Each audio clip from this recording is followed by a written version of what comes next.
Okay, we are live. Hi, Barry. Well, hello, Magdalene. Barry Griffiths, live from Las Vegas, aka Barnold, Barry Poppins. Well, yeah, those are brothers that Thanks for agreeing I to grew do with. my behind the biz. Yeah, you're welcome. I would say it's Yeah, my pleasure, but I don't want to lie when I'm recorded. what you really mean is you're so ecstatic to see me because you missed me all these months from Ka. Maybe for all those people who don't know, maybe you should explain our relationship before they think Yes. I'm a neighbor So and that we're not very nice to each other. Barry was super fortunate to come to Ka from Cirque du Soleil in Las Vegas and have to have his hair and makeup, mainly hair, done by myself and my co-wiggies every day. And so every day he was lucky enough to see us and have us do his hair and help him along. And it was his most favorite time of day.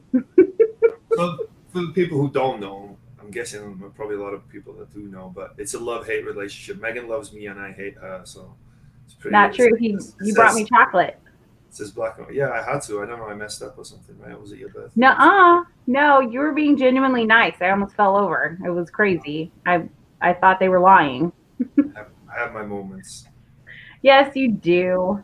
Just like this one, doing this so I can pick your brain for a little bit and talk to you about Yeah, that one tip. um, Picking up.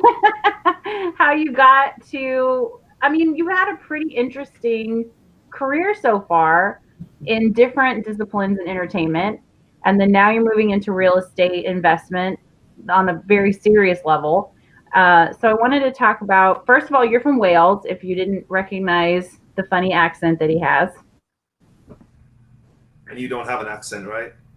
I don't, right? Yeah, yeah, of course. Do You you don't so? hear Yeah, I hear it. You go to the UK and ask them if you've got an accent. it. I've been wondering if it's going to come back since I've been back in Texas, but I You think have an so accent. far You have an American accent. You don't think you have a like? it's just Can standard American. you? Standard American. Where in Wales are you from? You mean to give me my backstory? Or are you just interested in? Well, no, I want to know where Okay. you're from in Okay. Wales. I'm from Tremaddock, a place called Tre Maddock, which means Maddock is town. It's a tiny little town. There's about 200 people that live there. And the story is that it used to all be underwater 200 plus years ago, maybe more. And then they built, so not a dam, but they called it a cob. So I don't even know how to explain it, but it stops, the sea would go out and come back in. So they built this massive cob that stops the water from coming in and created all this land. So there's two towns. There's called Porth Madoc, which means Maddox Port, and then Okay. there's Trim, which is right next to where I live, which is half a mile away. And then where I live is Tre Maddox, which is Maddox is town. So William Alexander Maddox was the name of this guy, and he created both these towns by building this cob to stop the water come in. So that's where the name And of there's my no pool there. pool. I just remember Julie, your wife, being like, they don't have a pool. No, there's no pools where I live. No, you don't need it. It just made There's me laugh. plenty of rivers and lakes and sea and water everywhere, but it's so seldomly warm there that you don't you use Oh, that's fair. you use your pool for about 2 days a year. So Not like in Vegas. yeah, and interestingly, I'm about 45 minutes away from Llanfair Pwllgwyngyll Dolgera Llwyndrapwy Llan Cecilia Gogogoch, which That's is the one that's the longest name. yeah, I think has the longest place name in the world. Yeah, so it's like when you enter the town, the sign is like just like 10 times bigger than any normal one. Yeah. That's so crazy. Now, how did you go from being in a small town in Wales to getting into professional wrestling? Like, Yeah, were you just like, I'm going to do this? And then, like, how did that happen? it's quite random. So it is really random, especially being in the UK. So yes, stop crying. I know, you're making me cry. So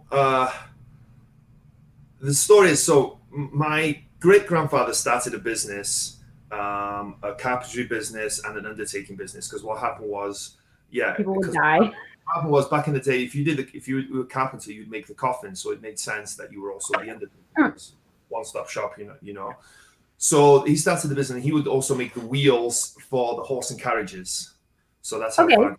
So they made the wheels and they made the coffins, and they were undertakers. Passed it on to my granddad. He passed it on to my dad, and there was an expectation that I would go into the family business, and I kind of did for a while. I did some undertaking myself, saw my fair share of dead bodies, which actually didn't bother me that much. And It was a didn't bother you? no, not really to start off with, but after a while it did, and I got past that, and it's just like I don't know that where I live, they were mostly elderly people, so it wasn't like this Murders or anything. yeah or anything like that. You're like, okay, it's not, you don't want anyone to die, but they've had their life, they're in their 80s, and it's sad for the family. Don't get me wrong, but it is what it is, right? So I did that. I was also a carpenter, the world's carpenter in the history of the world. Because actually, what happened was I went to university. I hated it. I had no interest in it. I went to university and tried my hand at being a student, and it didn't work. I had no self discipline in that. I'm not good at That's school. really surprising because you eat a Yeah, lot of broccoli and chicken on the daily basis that normal people would not have the discipline to do. there's a different self discipline, right? Oh, When it comes to that kind of stuff, and I do have a lot more these days. But back then I went to Cardiff, which is the capital of Wales, and just basically blew all my student loan, and we get a student loan in the UK, which I still haven't paid off. um, on alcohol and going out and having a good time, and it was fun, and I enjoyed living there. But after 2 years, I was like, okay, I'm not now going to what? I'm not going to do this. So I ended up working for my dad, just doing some laboring work and just doing this and that. And I was like, okay, I'm here. I might as well get some kind of qualification. So I decided carpentry, because they also did plastering and bricklaying and stuff like that. They did a bit of everything. But so I decided to do carpentry. So I went to carpentry, but wasn't something I chose to do. It was just something I have nothing else to do. There's not a lot of jobs where I live. Like, there's 200 people where I live. Can you imagine the amount of jobs there's not, it's not a plethora of different types They of all jobs. have them. Yeah, exactly. Yeah. So it was like either that, or I don't know what else I would have been. So I did that. Didn't really like it. Didn't mind the undertaking part, actually, because it was fairly easy, apart from, if you could detach yourself emotionally from what it was just, you did it, you provided a service, and, and I could see that you were providing service for people at their worst time. So that was kind of, Yeah. I respected that job.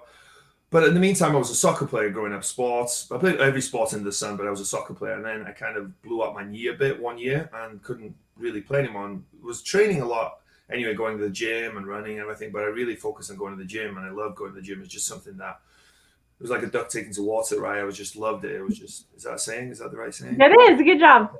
Okay. I know how good you are at sayings, right? Yeah. So I just loved it, loved it, loved the going to the gym, the eating healthy, everything. Just really enjoyed it. And after a while, I was creating a physique for myself. I was 6'6", 280 pounds, probably lean, and and I was fairly athletic from my sports days. So I was like, what can I do? I don't want to do bodybuilding. That's not for me. I don't have no interest in that whatsoever. But I've got a physique, and wrestling came on the TV or something, and I hadn't really watched it when I was young because it just wasn't on TV for me. It wasn't that I didn't like it. It just wasn't. We had 4 channels growing up. Believe it or not, yeah. Yeah. Until I was like 14, 15, I had 4 TV channels. Imagine how terrible that was. So wrestling really wasn't on. I knew about it, but I hadn't really seen it, right? I'd seen bits and bobs of it. And it came on the TV, and I was watching these big guys, and I was like, I feel like I can do that. So I started, figuring out how I can do it. Because in the UK, wrestling is seen as something completely different to here. Like, it's seen as like fake fighting here, and here there still has that connotation, but it's entertainment. People really respect it here. Like, oh, you're a wrestler? That's really cool. There, it's like, oh, you're a wrestler. They're like, what are you doing? You're a wrestler. And honestly, that's when I first Really? started training. Yeah, when I first started training, and especially being in a small town, which, yeah, I love where I'm from, but they weren't always the most open. Some people were, I had friends and family that were, but you could tell when people like, oh, how's the wrestling going?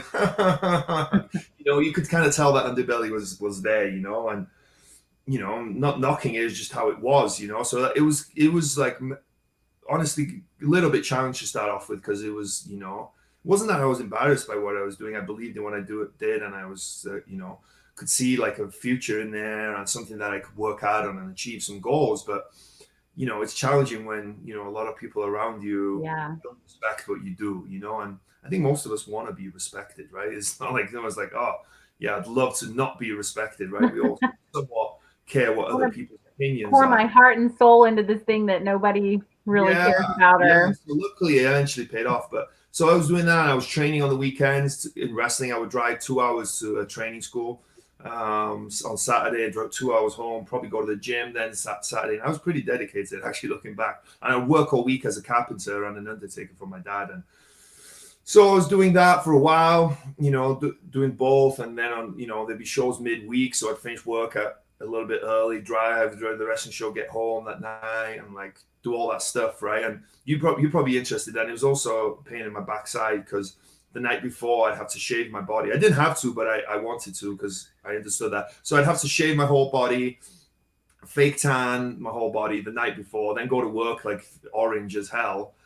And so that also added to the respect because I worked in the construction. I don't know how much you know about the construction business, but they're not the most forgiving people in the world, So they're like dressing room A. Dressing room A is tame. Trust me, dressing room A is nothing compared to like. One day you're gonna wax instead of shaving. It's just gonna save time. You can get through it. It's way too painful. I tried that one time on my chest, and they got halfway up. I paid like £40 or something for it, which is like $60. Got halfway done. I was like, no, stop. This is not for me. I'll shave. I don't keep the money. Keep whatever you have. So I'm out of here. I'm done. This is not. I can't take this anymore. Man. Yeah. So anyway, so I was doing that, and then I was wrestling part-time, and then I can't remember. Oh, I think so. I had a mentor, so I got to talk about my mentor because this is really. So I met this. So the way I got into wrestling was I was trying to find out how to do it. Right, I was trying to find out how you get it because it wasn't readily available. It wasn't like there was wrestling schools everywhere. Right. It wasn't like I knew people that had been a wrestler. So it so happened that a little bit after this, sort of had this idea, and I kept it completely to myself at the time. There was a wrestling show that came to my town. It was a tiny little wrestling show, but it was promoted by this famous Welsh. Because we speak Welsh where I'm from, and so we have Welsh TV, and we have not everyone in Wales speaks Welsh. It's like 1/3, probably, maybe not even that, of the Welsh people. Oh. There's only probably about 3 million people that live in the whole of Wales, just to give people who are watching this an idea. So, but he was quite famous in the Welsh speaking circuit because he was a wrestler. He created a personality for himself. He was on TV a lot, and he was running the show. But he wasn't wrestling. I think he was in his late 60s, if not 70s at that point. So somehow I went to the show, but the show was like in a field. They were using like an old chandelier for the lighting, and the ring was sinking one corner. So it was like, it wasn't the most glamorous show that I've ever been to in my life. So but I went to the show and ended up meeting this guy and started talking to him. We spoke in Welsh, and because I told you there's not that many Welsh speaking. So he was a big Welsh nationalist. He was like big into Wales and keeping the language alive, and Wales needs their independence and stuff like that. So hit it off with him. He started me training, so I started training with him. And he was but when I got to know him, he was a crazy guy. What an unbelievable character this guy was. So he started, the way his introduction to wrestling was when he was a teenager. He went away with a circus. No, not the circus, a traveling fair. So there was traveling fairs there. There still is now. There was a lot more back then. So he went traveling all over Europe, Sweden, Denmark, all these countries. And he was with the wrestling and boxing booths, and they had wrestling and boxing booths there. And what they would do, they would go to these towns, and there would be a wrestler that worked for the fair and a boxer that would work for the fair, and a few of them, and they would challenge all comers. So it would be, are you still there? So they challenge all comers. So it would be if you can last 5 rounds with a boxer, for example, you get £5, and £5 was probably like maybe $500 back then. But they, being carnival people, they were cannies, right? They had all kinds of tricks. So he told me all kinds of tricks that they used to get up to. So they had one where they had a hole in the corner of the ring. So the guy would shadow the challenger, into the corner of the ring. And the moment his foot fell in the ring, in the hole, whack, they would knock him down. Another one would be like they had the gloves were made out of horsehair back then. And he told me if you just give a little slit on the front of here, it would be like glass. So if the guy was giving a good fight, they would just slit the thing, and all you need was one slap and it would be over. Another thing they did as well was that they would, if the boxer was on top, the round would go. It was supposed to be 5 5-minute rounds, But if the boxer was on top, it might go 10 minutes because nobody had watches and stopwatches back then. Right? We're talking 50 years ago, 60 years ago now. So they'd go 7, 8, 9 minutes if he was on top. But if he was losing, it would only go 2 minutes. So he told me like the challengers literally had no chance. There was no way that we were going to win. And the boxing booth was always set up in between the ring of fire. So the guys on the motorcycles going through the ring of fire and the burlesque show.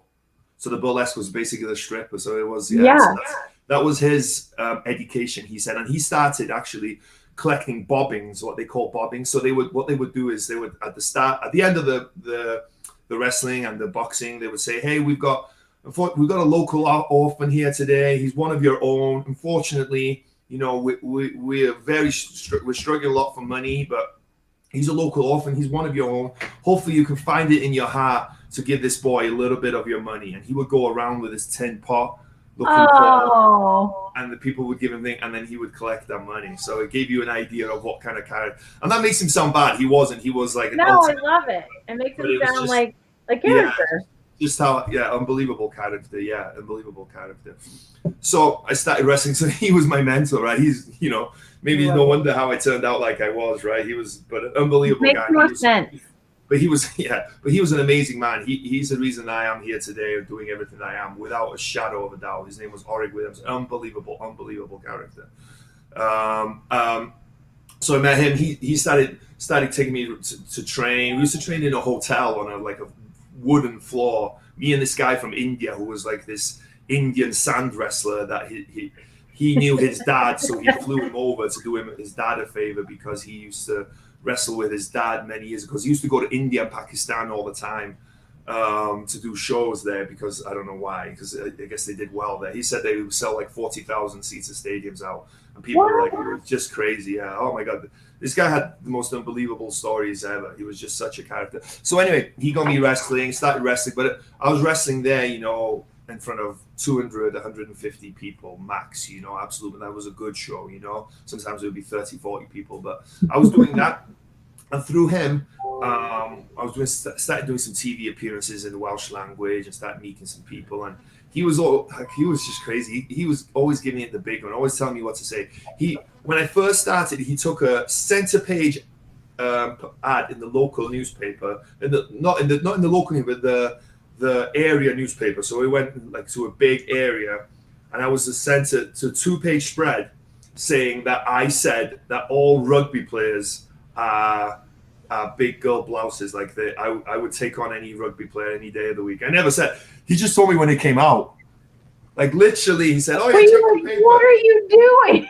Like, I live with nothing but rugby players. Luckily, nothing ever came from it. Nothing ever but you know, rugby players are pretty tough, and they're usually in a group of 15 to 20 guys as well. So that was like one of the first things that he ever did. And he said, no, I know what I'm doing. I did this myself years ago. It's just going to create a hype. He was always about creating a hype. Like he was. Well, I mean, it's very like P.T. Barnum type thing to just kind of put anything out there just to get any kind of talk going, whether it's controversial or great or negative, but it's just so you're in some kind of conversation.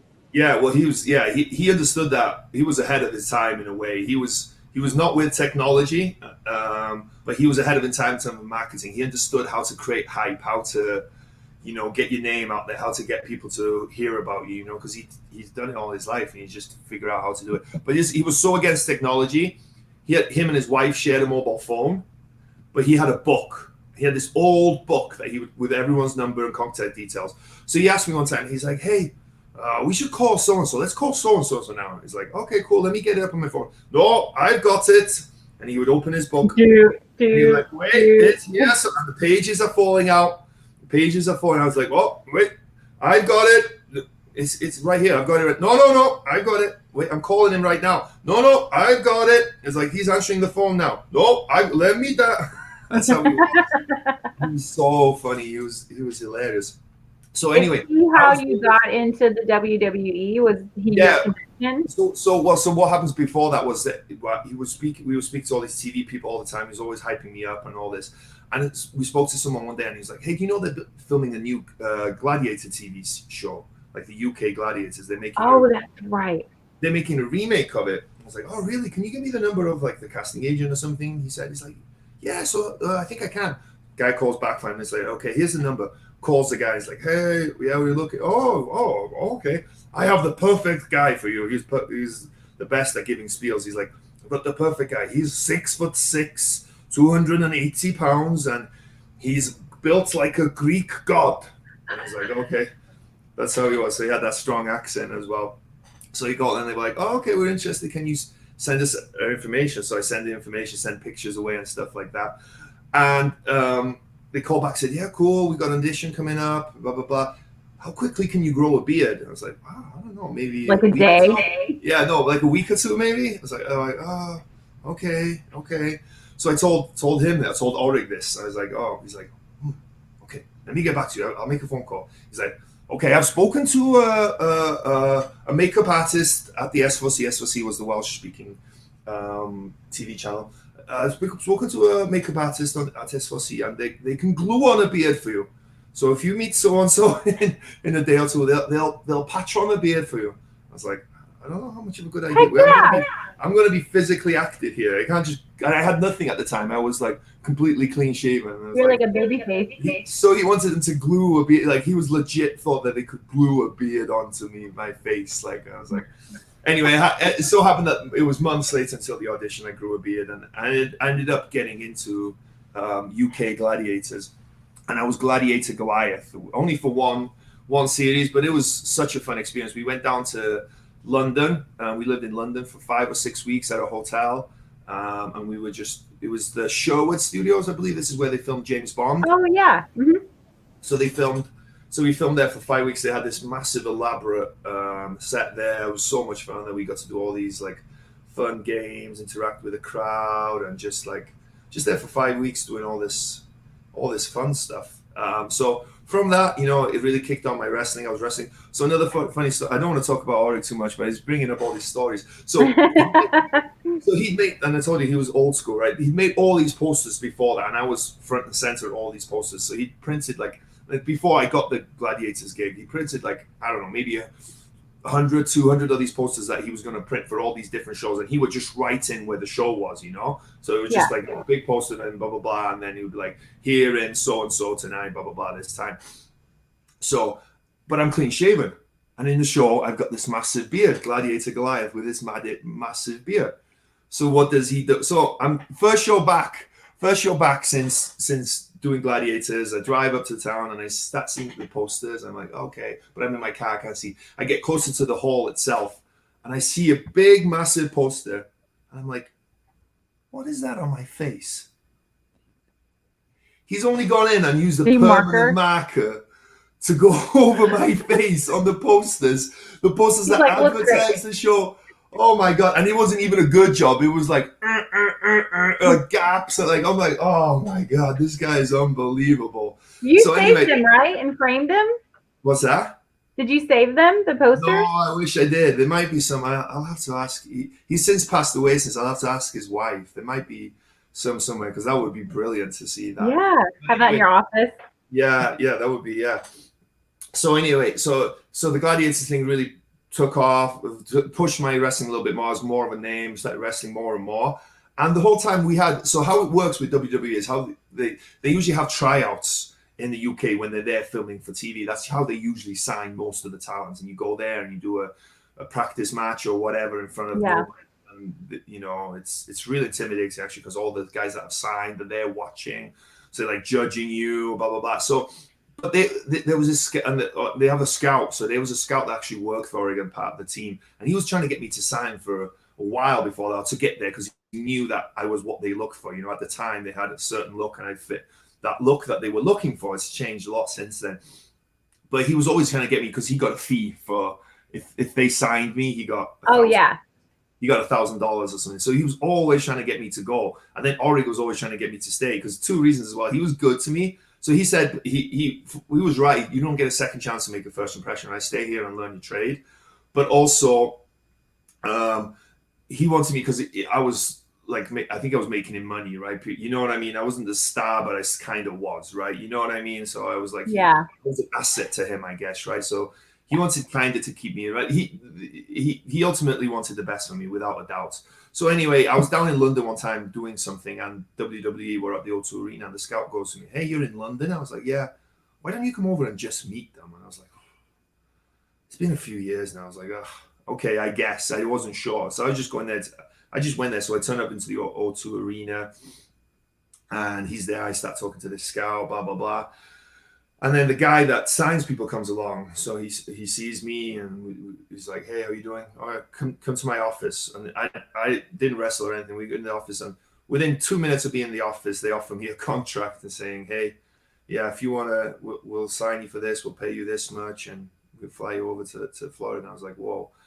So I was like, "Okay." And so, I'm not saying that bragging. It was just how it happened. There was, I feel like that's how this happens a lot of times, though, is that you have all of this buildup and culmination in your career, and then there's some chance meeting, or it's like the right place at the right time because you put in all this work ahead of time. You know what I mean? It's kind of a quiet moment. But I got to be. I think it wasn't a chance encounter. I think it would have without a doubt happened, whether it was that year, the next year, or the following year, right? I think you just happened to be in London at that moment. They were what I wanted for sure, right? Because he took one look at me, and without even seeing me wrestle or see anything else, like, he wanted to sign me. But yeah, there was a lot of luck involved, I guess, in that. I happened to be in London, and but I do agree that the more.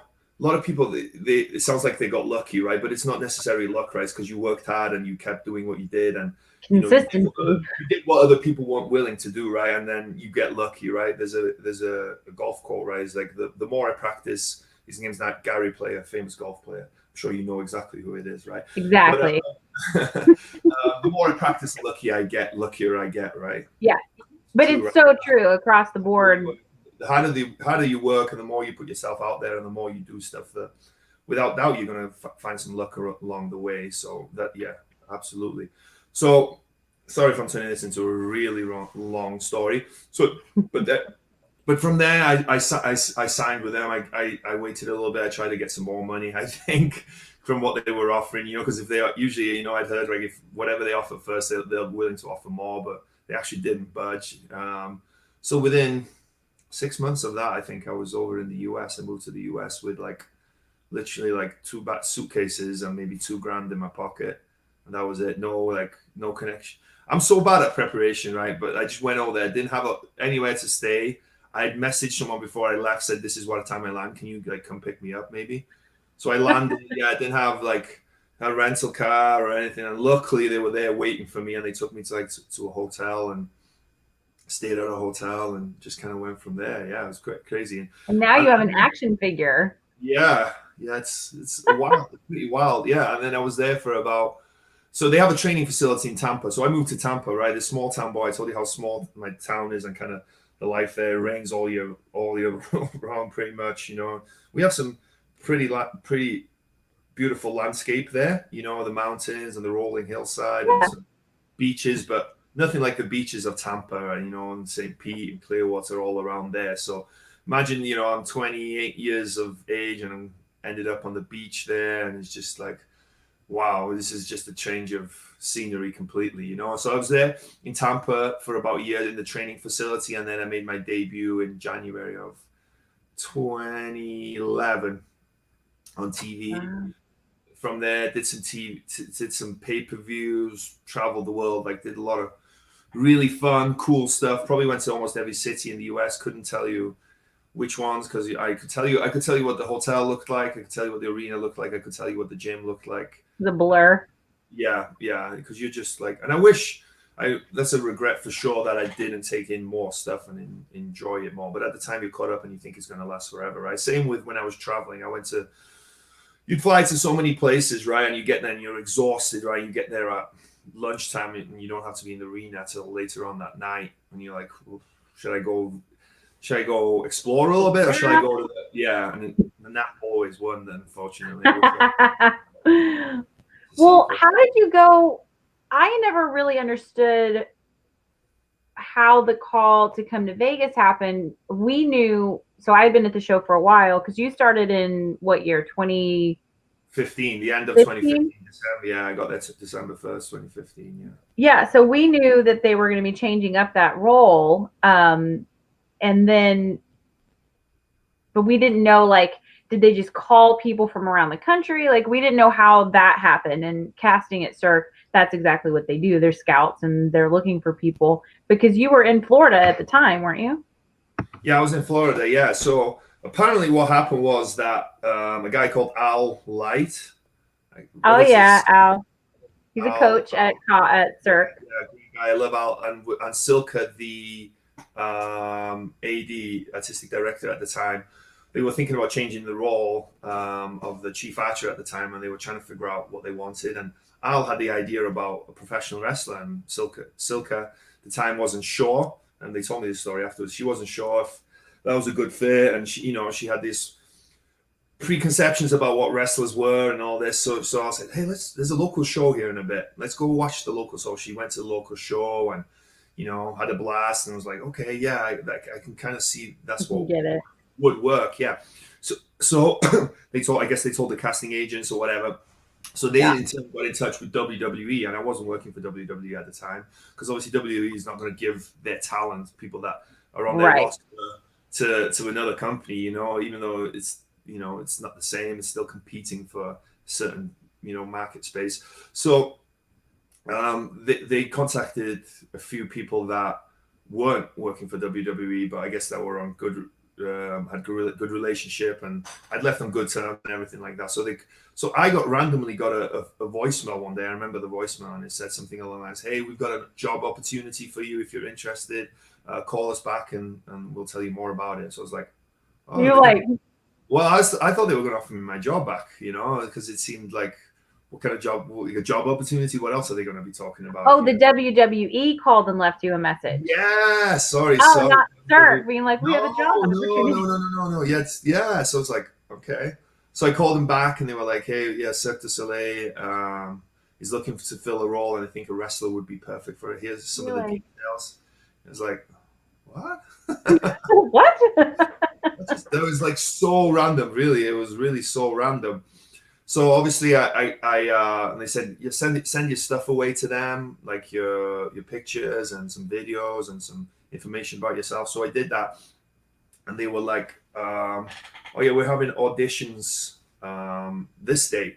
And I was like, oh, okay, I can't make that. I mean, I was going to be in the UK for 3 months, and it was going to be a month before the end of the, I can't fly back, because they weren't going to pay for my flight, right? And I committed to all these shows, and I can't miss, I couldn't burn any bridges, like, because that was my life at the time. That was my career at the time. I couldn't burn all these bridges with these promoters, not turning up to the shows and canceling just to go do this audition that, I didn't know what it was, what was going to happen or anything like that. So I told them, and I don't think they moved it for me, but it did move. It just happened to move, but it was still towards the end. I had 2 or 3 dates in the end, and it was for the same guy. So I said, hey, I've got this opportunity to do this. Do you mind if I leave a bit early? He said, yeah, no problem. So I ended up changing my flight and going back early. So I literally flew back to Tampa.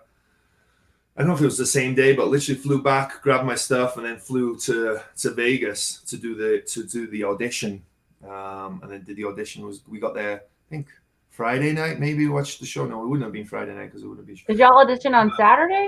I have no idea. Anyway, I can't remember the date.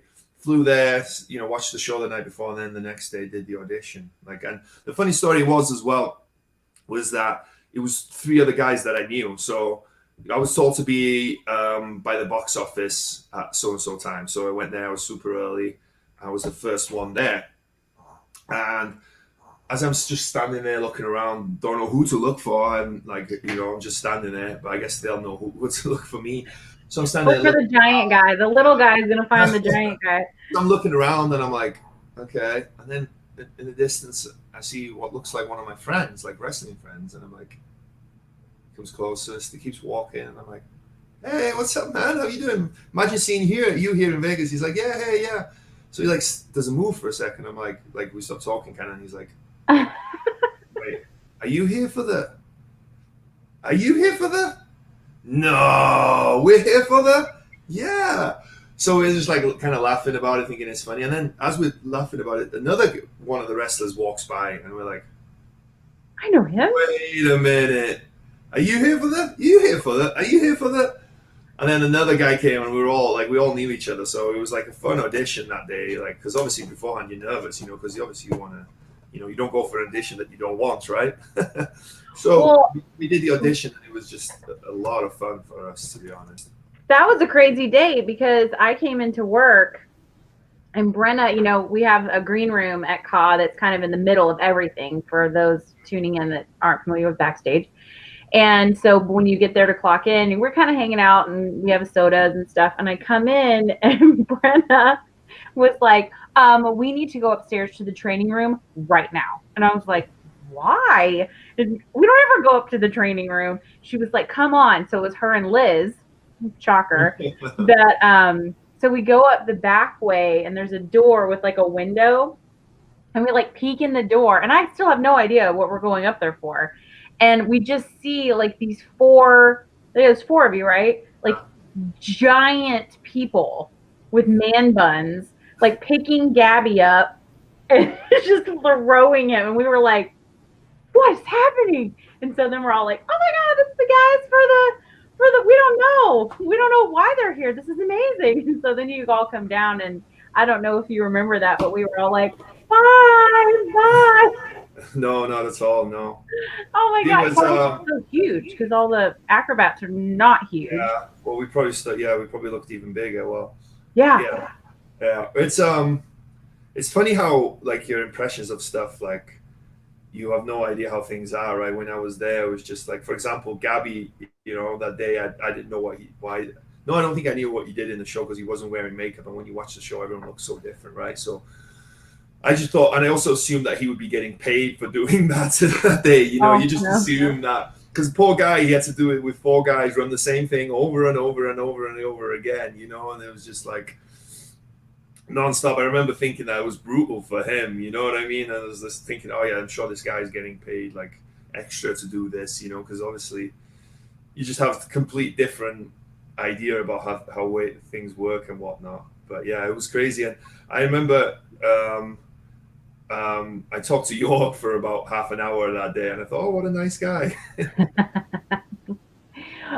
When you came, because ultimately you got chosen to do the chief archer, and then we had to figure out like you had a beard at some point and all of these extra things. I do remember having a conversation with you about the culture, like backstage, between like working in kind of a corporate professional wrestling versus working in kind of a corporate professional theater environment. Do you remember or have any recollections about just the different feelings between the two entities, I guess? Yeah, funny story before that, because I can't remember what you said. It's something about hair and makeup that made me think about that. So your goatee. So the funny story was, I think I did the audition, right? I was like really tan, dyed beard, dyed hair, because I dye my hair and dye my beard. And then I turned up like to work, which was bad of me actually. I probably should have done better.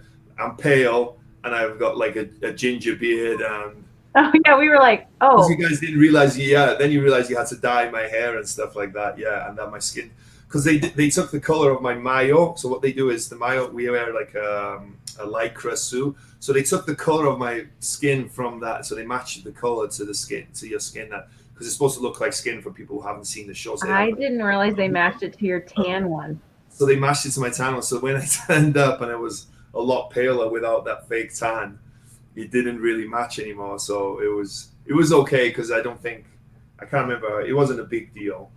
No, I remember that, and because you had so much colorful makeup on too, I think it kind of hit it. But I do remember we had to have a very serious hair conversation amongst ourselves of, okay, we have to figure out the rotation of when we have to see like how fast does his hair grow, because you can tell like your hair's a lot lighter, and they wanted the dark, so it was when are we going to fit that in? Who's going to do it? We have to do a rotation. How much hair color do we have to buy? Like, all of this, the logistics, because you were a ginge. Yeah. And then back to the culture, I can't remember what I told you. And like, I don't know. I just remember you being like, everybody's really nice. And when they compliment me, like during training, you didn't believe them. I remember having that conversation with you that it took you a minute to realize that it wasn't condescending or like when they're like, dude, that was a great job, that it wasn't like, but blah, blah, blah, blah. Well, And yeah, I think it's a little different because in wrestling, everyone's competing for the same spot, right? Nobody was really competing with me for my spot, right? So mm-mm. it wasn't that competition. In wrestling, everyone is, even though the results are predetermined, you're out to create your character, make your character the best and the most popular and whatnot. Because obviously that's how you grow in that thing. So it's a Right. lot in that way. I think that was one of the biggest differences is that not that people don't work together there, but everyone was there. More to everyone wanted to make you look good. Everyone wanted that kind of synergy, I guess, would be a way. And not that people don't want to have a great match in wrestling. It's just it can be a little bit more challenging sometimes in trying to, you know, Yeah. everyone to do the best for themselves, and it's just a different mindset, and it's a different goal orientated thing, I guess. Yeah. At the end of the day, they're trying to put on this giant spectacular with all of these moving elements and people and stuff. And so, yeah, we need you to be the best that you can be. And you're also in like fight scenes and stuff. So, you're having other people in your hands, literally throwing them into a giant hole Yeah. and all of that. But how did so you became the chief archer, which was super fun. And of course, your most favorite part of the day was coming to get your hair done by me or Lauren. And then I remember you was started kind of dabbling around in real estate down in Florida because you still had your place down there. And then now with COVID, that seems to have grown into now you have wrestling with real estate. So what is that kind of about? This new part of Yeah. your chapter? Yeah, I thought you were going a different way with that question. Well, and I'll answer what I thought you were going to ask. I thought you were going to ask a little bit more about performing and how different performing is to in Cirque compared to wrestling, man. It's the same, but it's different, right? Because wrestling is a lot more. I'm just making all my own questions now, but I think I that love it. It's fun. but I think that's interesting for people to hear. Is that you're both in front of a live audience, right? But it's and it has that performance component, and it's live, and things can go wrong, and it's that live theater, so it's cool. But in wrestling, it's a lot different. You can wrestle someone 100 nights, same person, try and do the same match 100 times in a row, and it will never, ever, ever, ever be the same because there's so many things that can change. It's not A B C D E F G, right? It'll be you go to A and then to D and then to you just R. you don't connect the dots the same. There's parts that you get to, but what happens in between is up for interpretation, right? Whereas in car, it always happens A B C D E. You're always going to stand here at a certain point. You're always going to do this, and it obviously has to be that way. But in wrestling, it's always different, and also there's a lot more crowd participation and interaction Oh yeah. in wrestling. It's in car Screaming and we don't look for that in car. You're not breaking that fourth wall per se, but in wrestling you kind of do, especially in live events, non-televised events. So that is completely different, right? So it's kind of in a way wrestling was more, I hate to say more exciting, and there's a better way to say that because that means that car's not exciting. Car is super exciting and I love it, but there's more visceral, maybe. more what? More visceral, more it was like at the moment there's just a lot more kinetic energy, I feel like, Yeah, in wrestling yeah, with their yeah, screaming and engaging and yeah, um yeah. So you know that was the biggest difference because people always ask me that question. So that's the biggest difference. So well, then, how was that transition though whenever you came to Cirque? And then in most ways it's a very traditional theater show. You have cues, you have appointments, you have trainings, you have blocking and stage directions, and like for a person coming from like a film, television type. I mean, wrestling is its own niche. So It wasn't bad because we always had to do a bunch of stuff with wrestling. It wasn't just wrestling. There was so going training it was and being, okay.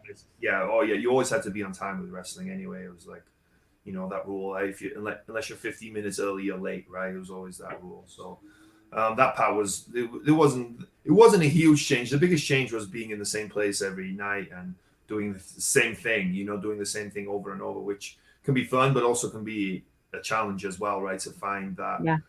um, I don't know how to say it, but you know what I mean. That can be a challenge in itself. So yeah, and then anyway, back to the real estate thing. So the real estate thing was what happened was, as I said, in 2014, my contract wasn't renewed with WWE, and all of a sudden I'm like, okay, what do I do now? I need a plan B. Where do I go from here? And I had no plan B, zero, nothing whatsoever. I had my captaincy trade, but I don't know if that even would have translated here to the US. And it's hard going from being on TV and all these pay-per-views and traveling the world to then going to do a regular job, right? Oh, yeah, I can You know imagine what, that would be. you know what I mean? It's like, it's hard enough like giving up on everything that you worked for, not giving up, but having to, that's kind of taken away to some extent. And then, going to work at McDonald's or something like that. I'm not knocking anyone that works at McDonald's, but They're just very different. they're very different. And it's just, I don't know, maybe it was an ego thing for sure. But then I found real estate investing through, I just bought a house at the time, and, the mortgage was 25-50 at the time. I was like, okay, I can't afford this. I need to rent it out. So I rented out, Like, became oh my God. what they called an accidental landlord.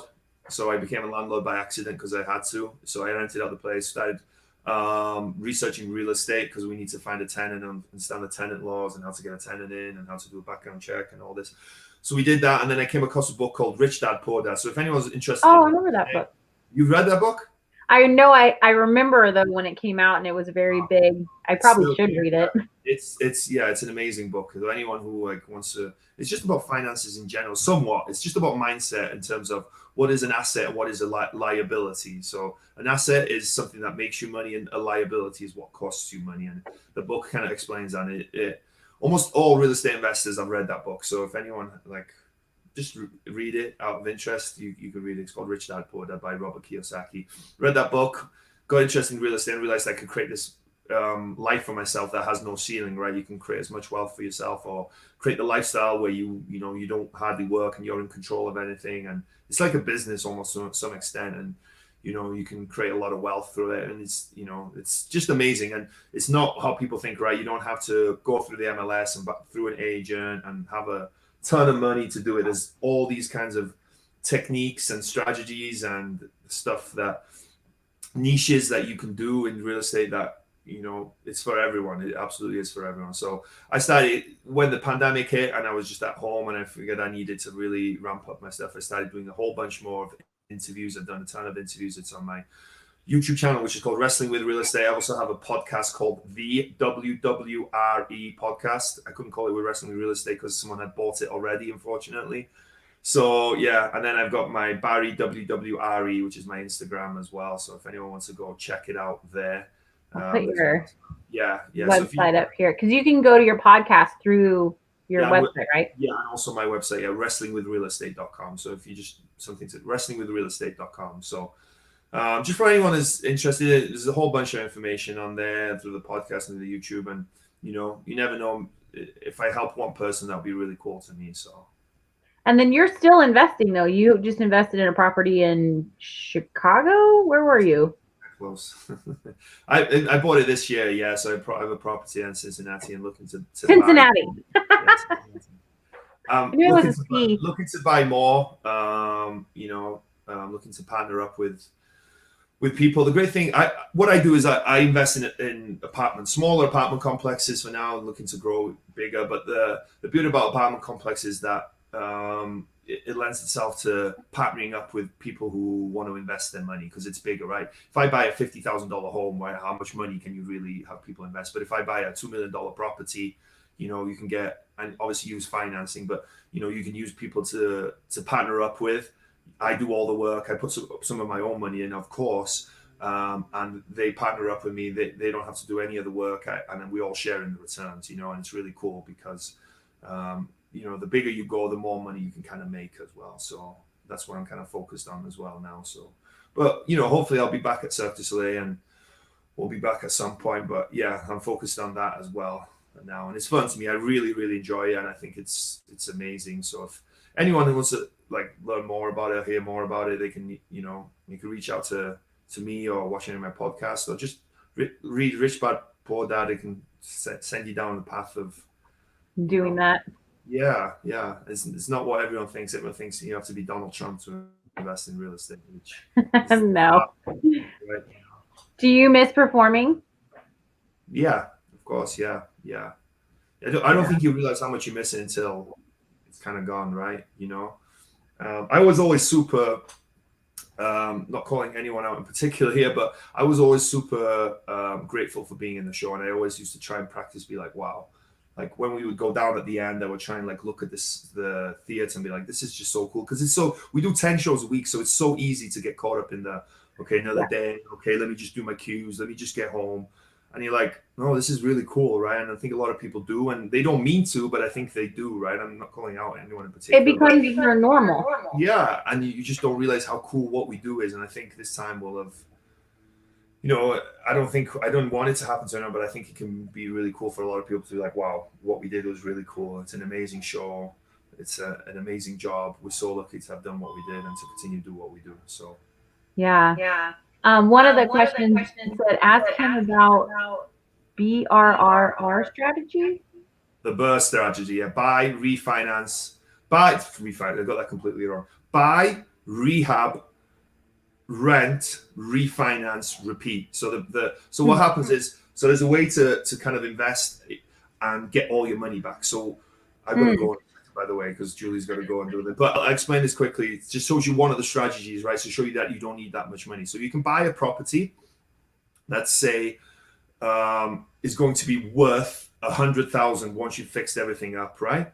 But you only spent 80,000 of your money to buy it. What you can do is buy that property, fix it up, get it to where it's worth 100,000, but you've only put 80,000 in. You can then refinance that property at 80% of what it's worth. So you pull out all that $80,000, and then you have a property that you essentially didn't put any of your own money in. It's got $20,000 worth of equity. You have a renter in there, and then you can just keep doing that. So you keep rolling. So it's absolutely really crazy strategy, because you can take that initial lump sum of money and just keep using it. Keep using it, yeah. And then you keep buying these rentals, and you get $200 or $300 of cash flow in each, and you have no money, and then you buy another one, and then it just slowly goes, and you have equity in each, and then every year it's paying down, the tenant's paying down the mortgage, you have tax benefits, hopefully it's appreciating so much, so the value's going up as well. So it's called the buy, renovate, rent, refinance, repeat. BRRR. I was like, what is he saying? Well, I know you have to get Kai, your little one. Is he right there? You have to go, Jules? When you need to go? Right now? Okay.